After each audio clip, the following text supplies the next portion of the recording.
Good morning बच्चों। मैं हूं आपका इतिहास का प्रवक्ता पवन और मेरे संग पढ़ेंगे आप अपनी इतिहास की पुस्तक जिसका नाम है भारतीय इतिहास के कुछ विषय। यदि आप कोई कॉम्पिटिटिव एग्जाम की तैयारी कर रहे हैं इतिहास विषय से या फिर +2 विद्यार्थी हैं आप इतिहास विषय के, तो दोनों ही परिस्थितियों में मैं ये दावे के साथ कहता हूं कि मेरी वीडियो आपके लिए बहुत बहुत हेल्पफुल होने वाली है। तो इसलिए मेरे चैनल को सब्सक्राइब करना ना भूलेगा। चैनल का नाम है स्टडी हिस्ट्री विद पवन चौहान। आपका अध्याय दूसरा बहुत समय से प्रारंभ हो चुका है। इसकी 6 वीडियो मैं आप तक पहुंचा चुका हूं जिसमें बहुत ज्ञान मैं आपको दे चुका हूं। बहुत सारे विषय हमने चर्चा के कर चुके हैं और आज हम बात करेंगे 6 जो आपकी वीडियो गई थी उससे संबंधित 10 में खालिस्तान आपसे पूछने वाला हूं। यदि आपने उसको ध्यान से सुना होगा तो आप 10 के 10 आंसर जो है सही देंगे। देखते हैं आप लोगों ने कितने ध्यान से मेरी वीडियो को देखा था। पहला रिक्तस्थान ये रहा, मौर्य वंश का अंतिम शासक कौन था? वो था बृहद्रथ। बिल्कुल सही है। दूसरा, बृहद्रथ के सेनापति का नाम जिसने उसकी हत्या करी थी 185 ईस्वी में और शुंग वंश की नींव रखी थी उसका नाम था, सेनापति का नाम था पुष्यमित्र शुंग। बिल्कुल सही है, पुष्यमित्र शुंग। तीसरा है, शुंग वंश का अंतिम शासक देवभूति था लेकिन देवभूति को भी खत्म कर दिया, मारा गया था। और इसको मारने वाला कौन था? नाम बताना है आपका। वो है वासुदेव। बिल्कुल ठीक है। और 73 ईसा पूर्व में ही इसको खत्म किया गया था, मार दिया गया था, हत्या कर दी गई थी। और कौन सा वंश स्थापित हुआ था शुंग वंश के बाद? कण्व वंश। बिल्कुल सही बोला। चौथा ये रहा, चेदी वंश का सबसे विख्यात और शक्तिशाली शासक जो है कौन था? खारवेल। याद होगा, खारवेल केवल मात्र 24 वर्ष में ही जो है वो राजा बन गया था, योग्य शासक था और उसने बैठते ही सिंहासन पर महाराजा और डैशपति, याद रखना, अशोक ने 5वां जो है वो अपना राज्य जो स्थापित किया था और उसी के नाम पर उसने डैशपति, तो कलिंगपति, बिल्कुल कलिंगपति की उपाधि जो धारण की गई थी खारवेल के द्वारा। 5वां ये है, सातवाहन वंश की नींव जो है वो 30 ईसा पूर्व में रखी गई थी। किसके द्वारा रखी गई थी उनका नाम आप दोनों को है बताना। और सही उत्तर है सिमुक। इसकी सबसे विख्यात जो है या सबसे शक्तिशाली शासक जो है सातवाहनों में कौन था? माता के नाम पर, याद होगा आपका, गौतमी पुत्र सतकर्णी। बिल्कुल सही उत्तर है। छठा ये रहा, पांड्य राज्य जो दक्षिण सुदूर में थे उनकी राजधानी का नाम जो है क्या था? 2 नाम से जाना जाता था, मदुरा और मदुरई। बिल्कुल सही है।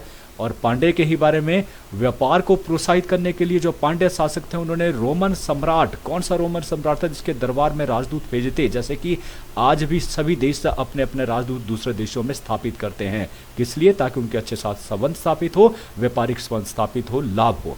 तो वैसा ही जो है किया गया था किसके द्वारा?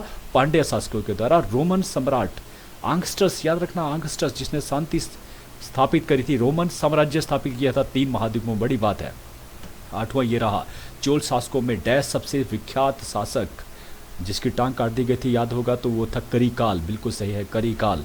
9वां ये रहा, कुषाण जाति का सबसे प्रसिद्ध, कुषाण कौन सी जाति से संबंधित थे? यूची जाति। बिल्कुल सही है, यूची जाति। और इस वंश का सबसे प्रसिद्ध शासक था कनिष्क, जिसे छोटा अशोक भी कहा जाता था, जिसने 78 से 102 ईस्वी तक जो है शासन किया था। 10वां तक कनिष्क ने 78 ईस्वी में सिंहासन पर बैठते ही कौन सा संवत चलाया था? शक संवत। बिल्कुल सही। तो आपने बहुत ध्यान से सुना, उसके लिए आपका धन्यवाद। चलिए बात करते हैं अब 7वीं वीडियो में हम जो बात करने वाले हैं 3 विषय है। कनिष्क को छोटा अशोक क्यों कहा जाता है या उसको महान क्यों कहा जाता है अशोक की ही तरह, वो बात करेंगे। दूसरा करेंगे गुप्तकालीन स्रोत, गुप्त जो साम्राज्य चलाया गया, अलग अलग राजा आए, उनके बारे में जानकारी किन स्रोतों से मिलती है वो बात करेंगे। और तीसरा करेंगे गुप्त साम्राज्य का उत्थान, मतलब गुप्त का प्रारंभ कहाँ से हुआ, किसने नींव रखी, उसकी ही चर्चा आज हम करने वाले हैं। तो ये 3 विषय रहेंगे। चलिए बात करेंगे। सबसे पहला विषय, कनिष्क की महानता के कारण। तो कनिष्क की महान, कनिष्क कार्य ही आपको महान बनाते, तो कनिष्क को भी महान बनाता है। सबसे पहला कनिष्क की विजय, कि वो हो कैसा था? विजेता था, राजा था, शक्तिशाली था और अपनी विजयों के द्वारा उसने अपने आप को क्या बनाया? महान। कौन कौन सी विजय? कश्मीर पर विजय, मगध पर विजय, बंगाल की विजय, सिंध की विजय, उज्जैन की विजय, मालवा और चीन की जो सबसे बड़ी विजय थी, चीन जहां से उसे 3 प्रांत मिले थे। तो उसके बाद उसका जो साम्राज्य था वो बहुत विस्तृत हो गया था। जो आप देख सकते हैं, जो डार्क वाला हिस्सा है वो जो है कनिष्क का जो है साम्राज्य रहा है। किसी भी, तो इस तरह से ये सारा जो कनिष्क का एम्पायर था। अब इसके बारे में अगर हम पूछें कि उत्तर पश्चिम में, तो खोतान से लेकर उत्तर पश्चिम में खोतान, जिसे जो है चीन के युद्ध में उसने प्राप्त किया था। तो खोतान से लेकर और पूर्व की बात करें तो बनारस तक, और अगर हम जो है उत्तर की बात करें तो कश्मीर से लेकर, और अगर हम दक्षिण की बात करें तो मालवा और सौराष्ट्र तक जो है इसका जो साम्राज्य फैला हुआ था। और इसकी राजधानी का नाम था पुरुषपुर। याद रखना पुरुषपुर, जिसे आधुनिक पेशावर जो है वो शहर है पाकिस्तान का सबसे बड़ा शहर। तो ये जो है जहाँ पर स्टार लगा यहाँ पर ये है। क्लियर हो गया। तो ये है कनिष्क की विजय, इसलिए इसको महान कहा जाता है। दूसरा, योग्य प्रबंध, कि केवल विजयों के कारण उसको महान नहीं कहा जा सकता, वो एक कौशल शासक प्रबंध भी था। देखिए राजा उस समय क्या होता तो उसके पास असीम शक्तियां होती थी, वो जो उसने कह दिया वो अंतिम शब्द जो है कानून बन जाता था। तो वो उन शक्तियों का दुरुपयोग कर सकता है। अक्सर देखा जाता है जो लोग ताकतवर हो रहे हैं वो गलत कार्य से भी ताकत हासिल करते हैं, लोगों के साथ बदतमीजा करते हैं, किसी भी तरह से एक्सप्लॉयटेशन करते हैं और पैसा पे पैसा बनाए चले जा रहे हैं। लेकिन कनिष्क उनमें से नहीं थे। कनिष्क को अशोक, अंत अशोक के बारे में आप जानते हैं, तो वो भी अशोक की तरह जो है अपनी प्रजा को अपने मतलब परिवार की तरह ही समझता था। तो उनकी प्रजा की भलाई के कल्याण के ही उद्देश्य से वो शासन जो है स्थापित उसने किया था, ना कि अपनी शक्तियों का दुरुपयोग करने के लिए। माना जाता है कि वो उनकी देखभाल अपने बच्चों की ही तरह जो है करके मानता था। और योग्य और ईमानदार क्षत्रपों को ही नियुक्त करता। क्षत्रप कौन हुआ? जिनके जैसे कि मंडी का अगर क्षत्रप कहूंगा तो डीसी हुए मंडी के। क्लियर है। या फिर जो है सीएम जो हुए वो क्षत्रप कहलाए। तो जो जिन प्रांतों को देखभाल करने के लिए जो रखा जाता था, जिन्हें को चुना जाता था, उनको क्षत्रप कहा जाता था। तो अगर योग्य जो है क्षत्रप होंगे तो क्या होगा? योग्य शासन देंगे। तो इसलिए जो है सबसे इंपॉर्टेंट चीज था कि योग्य होना चाहिए और ईमानदार, सबसे इंपॉर्टेंट कि ईमानदार होने चाहिए। जैसे अशोक ने किया ठीक उसी प्रकार से इसने भी एक योग्य प्रबंधक के तौर पर जो है काम किया, इसलिए इसको महान कहा जाता है। फिर साहित्य प्रेमी, अच्छा राजा हो तो वो आपके विद्वानों की बहुत कदर करता है और वहाँ फ्लोरिश होता है। जैसे कि अगर हम अश्व घोष की बात करें तो इसके दरबार का सबसे बड़ा रत्न जो है अश्व घोष था। एक ऐसा कवि जिसने जो है बहुत सारे नाटक ऐसे लिखे जो बहुत प्रसिद्ध हो, जैसे कि बुद्ध चरित नामक। और इसी को देखते हुए इसको जो पश्चिम में जो बड़े बड़े नाटककार हो जिनको मिल्टन और कांट कहा जाता है, उनके साथ उसको तुलना की जाती, तो बड़ी बात है। ठीक है। इसके यही नहीं, इसके अतिरिक्त नागार्जुन का नाम सुना होगा, माध्यमिक सूत्र उन्होंने ग्रंथ लिखा है। वसुमित्र का नाम जिन्होंने महाविभाषा लिखा, और चरक की चरक संहिता, याद रखिए चरक संहिता, तो ये भी किसके शासनकाल में लिखी गई थी? ये भी कनिष्क के शासनकाल में।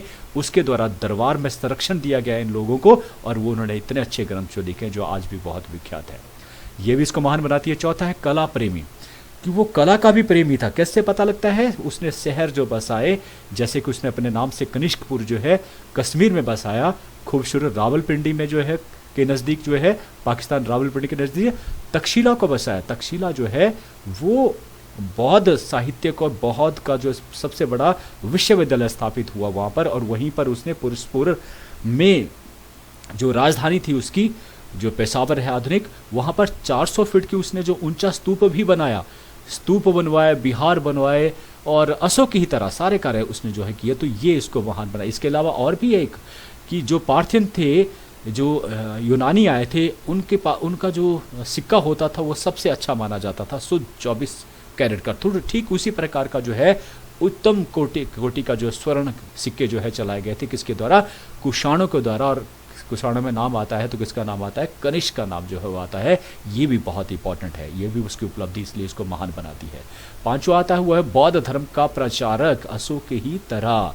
तो अशोक की तरह इसलिए उसको कहा जाता है छोटा अशोक। लेकिन इसके शासनकाल के दौरान क्या हुआ कि जो बौद्ध धर्म था वो दो हिस्सों में बंट गया, महायान शाखा और हीनयान शाखा। इसका थोड़ा सा बता दूं, महायान शाखा वो शाखा है जो थोड़ा सा आधुनिकता को, जो नए चेंज आ रहे थे, बदलाव आ रहे थे, उनको उसने एक्सेप्ट किया।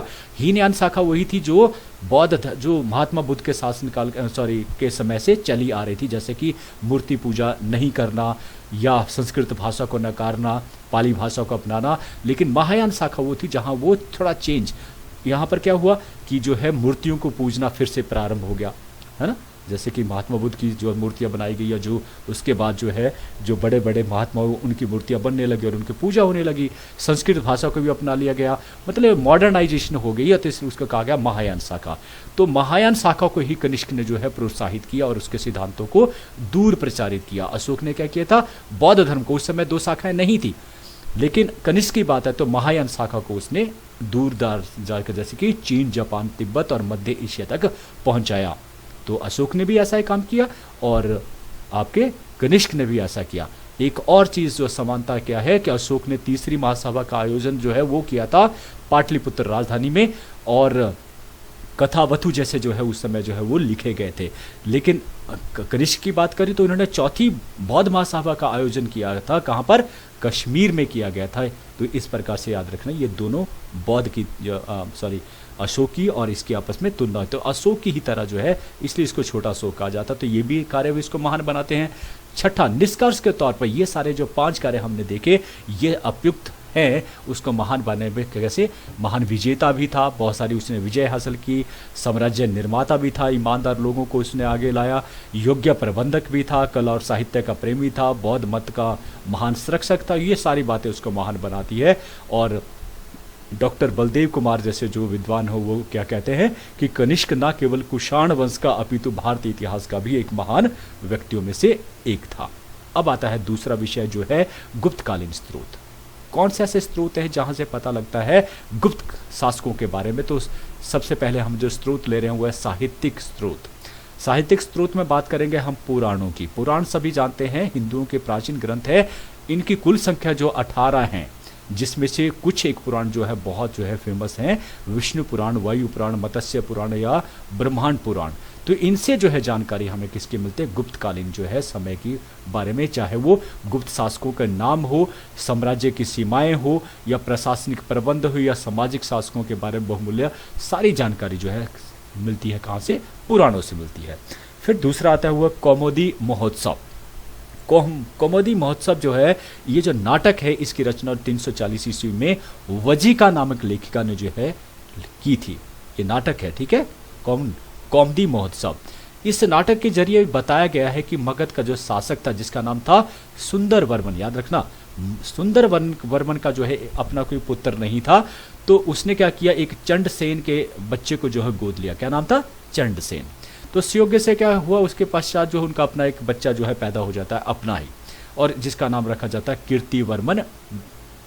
तो उसकी जो माँ थी वो कहती है, क्योंकि अपने पति को, किसे? सुंदरवर्मन को, जब वो बड़ा हो जाता है, कि बजाय चंडसेन को के बजाय जो है जो उनका ओरिजिनल बेटा है जिसका नाम रखा गया है, क्या रखा गया? कीर्तिमान वर्मन, उसे ही जो है वो राजपाट दिया जाए, उत्तराधिकारी नियुक्त किया गया, और वैसा ही सुंदरवर्मन जो है करता है।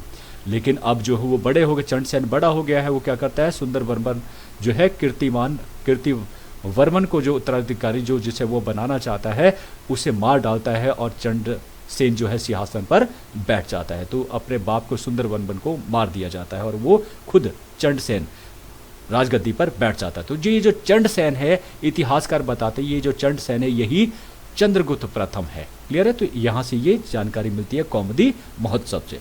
फिर तीसरा जो स्रोत है वो है, हम साहित्यों की बात करें सिर्फ अभी, मचकटिक। ये जो मृच्छकटिक है, इसके जो नाटक हैं ये रचना की गई है शूद्रक के द्वारा। इसमें भी गुप्तकालीन जो सामाजिक दशा के बारे में अगर जानना हो या न्याय व्यवस्था के बारे में जानना हो तो मृच्छकटिक जिसे रचना शूद्रक ने करी थी वहाँ से भी जानकारी जो प्राप्त हुई है। फिर चौथा आता है मुद्रा राक्षस। इसके जो लेखक हैं वो है विशाखादत्त। याद रखना क्या ना, कौन थे? विशाखादत्त। ये मूलतः जो है मौर्य वंश के ऊपर ही बताता है विशाखादत्त, लेकिन फिर भी गुप्त वंश की स्थापना कैसे हुई उसके संदर्भ में अगर जानकारी, या फिर धर्म दशा के बारे में, धार्मिक दशा के बारे में जानकारी हो तो वो मुद्रा राक्षस जो है वो से जानकारी मिलती है। पांचवा है कालिदास की रचनाएं। और कालिदास ने बहुत सारी रचनाएं है उसकी, अभिज्ञान शाकुंतलम है, या मालविका, अग्निमित्र है, विक्रमवंशिक है, रघुवंश है। ये सभी से जो है गुप्तकालीन इतिहास के समय के सामाजिक और धार्मिक दशा के बारे में जानकारी मिलती है। क्या पढ़ा हमने? कालिदास की रचनाएं। फिर उसके बाद छठा जो साहित्य आता है कामसूत्र। इसकी रचना की गई वात्स्यायन ऋषि के द्वारा की गई थी, और इससे भी उस समय की वेशभूषा क्या थी, आभूषण कैसे पहनते, मनोरंजन कैसा था, ललित कलाएं, नागरिक जीवन के बारे में ज़्यादातर जानकारी कामसूत्र से मिलती है। सातवां आता है हर्षचरित्र। हर्षचरित्र जो है इसको जो है लेखक थे हर्षवर्धन के राजकवि बाणभट्ट। तो कवि बाणभट्ट के द्वारा जो है वो लिखा गया हर्षचरित्र। किसके दरबार के थे ये? हर्षवर्धन के समय के। तो कन्नौज के शासक हर्षवर्धन की जीवनी है ये वास्तव में, लेकिन फिर भी गुप्त काल के इतिहास के बारे में काफ़ी जानकारी मिलती है हर्षचरित। और एक और इम्पॉर्टेंट आता हुआ फाह्यान के वृत्तांत, क्योंकि फाह्यान एक चीनी यात्री था और ये बौद्ध धर्म को अध्ययन के लिए जो है भारतवर्ष आए थे। लेकिन ये चंद्रगुप्त द्वितीय के जो उस समय शासन चल रहा था, चंद्रगुप्त द्वितीय का, तो उसके शासनकाल के दौरान 405 से लेकर 411 ईस्वी तक ये लगभग 5-6 वर्षों तक यहाँ पर रहते हैं। और इस दौरान वो जो भी अपनी आंखों से देखते हैं वो अपनी एक पुस्तक है जिसका नाम है फोकोकी, याद रखना फोकोकी, में वो सब कुछ जो है वृत्तांत जो है करते हैं। तो यहाँ से कोई भी स्थिति, चाहे वो राजनीतिक हो, धार्मिक हो, सामाजिक स्थिति का वर्णन या आर्थिक स्थिति का वर्णन, वो फाह्यान के वृत्तांत हमें बताते हैं। क्लियर है? साहित्य। उसके बाद साहित्य के बाद हम बात करते हैं सिक्कों से। सिक्कों से भी पता लगता है, देखिए उस समय जो सिक्के मिले हैं, सर्वाधिक सिक्के जो है वो गुप्त काल के ही मिले हैं। और इसके अतिरिक्त कुछ चांदी के सिक्के मिले, सोने के मिले हैं, चांदी के मिले हैं, तांबे के मिले हैं। और सिक्कों से क्या पता चलता है, उस समय के नाम क्या थे, शासकों के नाम, क्योंकि ये खुदवाए गए जाते थे सिक्कों के ऊपर। उनकी उपाधियां किन किन नामों से पुकारे जाते थे, जैसे समुद्रगुप्त को, या शासनकाल जो है कब से कब तक रहा, उसके उनका चरित्र क्या था, सफलताएं, कला, भाषा, धार्मिक, आर्थिक, ये सारी दशा के बारे में जो है वो आर्थिक, मतलब सोने के सिक्के तो सोचिए आप कितना समृद्ध रहा होगा। तो ऐसी चीज़ें जानकारी जो सिक्कों से प्राप्त जो है मिलती है। ये कहता है उदाहरण के तौर पर अगर देखा जाए तो चंद्रगुप्त जो प्रथम थे, उनका राजा और रानी दोनों का ही, जो उनकी रानी थी जिनका नाम था कुमार देवी, उनका एक सिक्का मिला है, दोनों को ही एक जगह पर दर्शाया गया और पीछे की तरफ जो है लिच्छवी भाषा में कुछ लिखा गया। तो इसका मतलब है कि वो लिच्छवी जो के साथ भी उनके जो संबंध जो स्थापित वैवाहिक संबंध, ये लिच्छवी ही थी रानी जो है। तो इस प्रकार से उससे पता लगता है। अगर इसको देखेंगे तो यहाँ समुद्रगुप्त का ये चित्र बना है और यहाँ कुछ वो बजा रहे हैं वीणा की तरह, तो इसका मतलब वो वीणा का संगीत प्रेमी भी था। तो ये जानकारी किससे मिलती है, सिक्कों से। अभिलेख की बातें, अभिलेख होते हैं जो जिन्हें मिटाया नहीं जा सकता, खोद के लिखा जाता है किसके ऊपर, चाहे वो स्तंभ हो, चाहे वो बड़े बड़े पत्थर हो, या फिर तांबर पत्र हो, तांबे का जो है एक चपटा हिस्सा जिसके ऊपर खोद मतलब टांक करके जो लिखा गया हो, तो वो सारे जो है क्या कहा जाता है, अभिलेख बन जाते हैं जिनको नहीं मिटाया जा सकता। तो ऐसे भी मिले हैं। तो इनसे अगर बात करते हैं तो समुद्रगुप्त ने इलाहाबाद स्तंभ अभिलेख जो बनवाया था, प्रयाग प्रशस्ति के नाम से भी जाना जाता है इसको। तो समुद्रगुप्त की सफलता के बारे में जो जानकारी मिलती है प्रयागराज के इस स्तंभ लेख से मिलती है। इसके अलावा समुद्रगुप्त के जो राजकवि थे जिनका नाम था हरिसेन, इनके द्वारा जो इसको जो है वो लिखा गया था। एक और आता है महरौली लोह स्तंभ या उदयगिरी का गुफा अभिलेख। तो समुद्रगुप्त के बारे में चंद्रगुप्त द्वितीय के बारे में जानकारी जो है इस महरौली लोह स्तंभ से और उदयगिरी गुफा से मिलती है। तो ये वह अभिलेखों के बारे में। फिर एक और है स्मारकों से भी, जो उस समय के जो स्मारक बने हैं, मंदिर बने हैं, मंदिर जो है स्मारकों में ही श्रेणी में आते हैं, चाहे वो मंदिर हो, चाहे अजंता या लोरा की जो गुफाएं हैं, ये स्मारक की श्रेणी में उस समय आती है। तो देवगढ़ का दशावतार जो मंदिर है, भुमरा का शिव मंदिर है, नचना का पार्वती मंदिर है, तिगवा का विष्णु मंदिर है, या भीतर गांव का मंदिर, ये सभी मंदिर जो है उसमें गुप्त काल की जो कला का क्षेत्र में जो विकास हुआ या धार्मिक जो दशा थी उसके बारे में जो जानकारी देते हैं। इसके अलावा अजंता एलोरा जो महाराष्ट्र में जो बाघ की गुफाएं हैं, उनके जो भित्ति चित्र को देखकर आप हैरान रह जाएगा। पूरी चट्टानों को काट कर जो है मंदिर बनाया गया। तो ये सारी जानकारी उस समय की जो है इन चीज़ों से मिलती है, स्मारकों से भी मिलती है। फिर गुप्तों का उत्थान के बारे में हम पढ़ेंगे, ये तीसरा विषय है गुप्तों का उत्थान। प्रारंभिक बात करेंगे कि कहाँ से गुप्त जो है वो शुरू हुआ। तो देखिए गुप्त वंश की जो स्थापना है, याद रखना, वो श्रीगुप्त के द्वारा की गई थी 240 ईस्वी में।